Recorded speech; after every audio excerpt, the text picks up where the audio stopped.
November 19th, 2023 marked the last revenue passenger service of a 737 in the colors of Scandinavian Airlines, and the fleet was subsequently retired, except for one aircraft which to date is still flying medevac services on behalf of the Norwegian government. But when I recently was looking through my Scandinavian Airlines fleet, I noticed that I had never reviewed this aircraft model, something we will rectify today.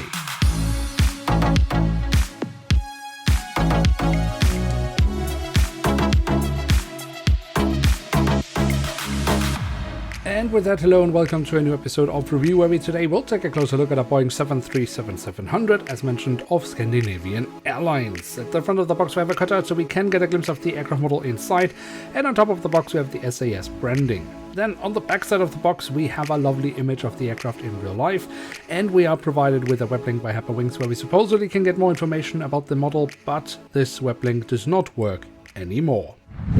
And here she is, the Boeing 737-700 in the now former standard livery of Scandinavian Airlines. And while at least one 737 was repainted in the new standard livery, the final SAS 737 flight was executed in an aircraft with this standard livery, however with a different registration code. But I know many of you guys also have this aircraft model made by Herpa Wings back in 2016, so I'd say it's about time that we take a closer look to see what it actually has to offer.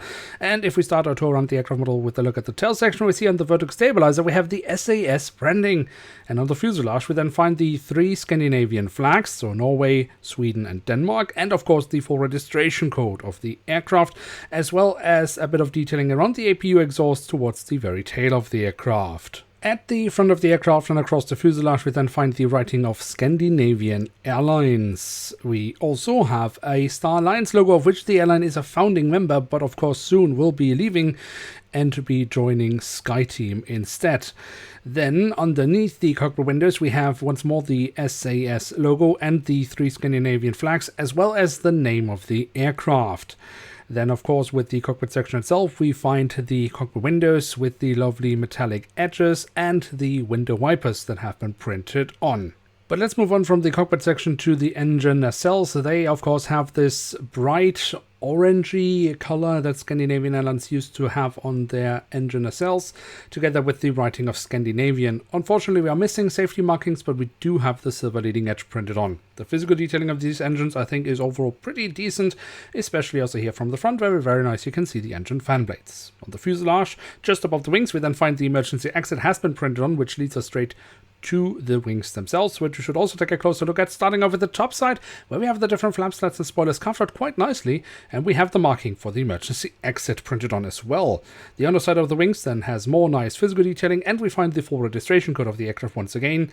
And furthermore, the 737-700 of SAS also has been added with winglets, with the Scandinavian Airlines branding printed on, looking rather lovely in my opinion.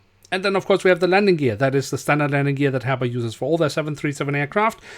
Lovely looking here with the main landing gear, the front landing gear, in this case slightly bent, but that's not an overall issue.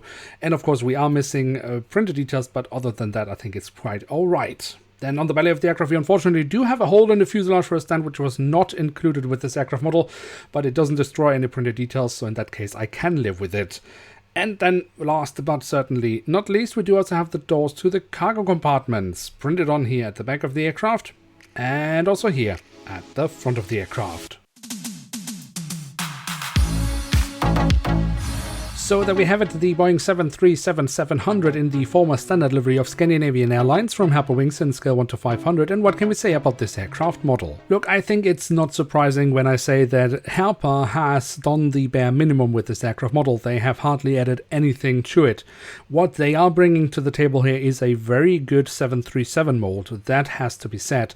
But other than that, the model of course heavily is being carried by the livery itself. And to be honest, I still think the former Scandinavian Airlines standard livery is one of the all-time greats, even though the new livery is growing on me quite a lot. Now the good news here is if you really do want to have a 737-700 in a standard livery of Scandinavian Airlines, you do have the option of this model or one in the new standard livery, which has slightly more details in the print, but it's not by much. Ultimately, as I said, what we have here is a really lovely 737 mold of Herpa Wings, carried by a lovely looking standard livery of the airline, with hardly any details that have to do with the aircraft itself, because that would be too much effort for Herpa. But we also have to say that, of course, the model does follow the standard Herpa had back in 2016, so considering the nice looking livery, this is a great model to have in one's collection, especially if you are looking for a little bit of memorabilia, or for example are into making retro airport setups.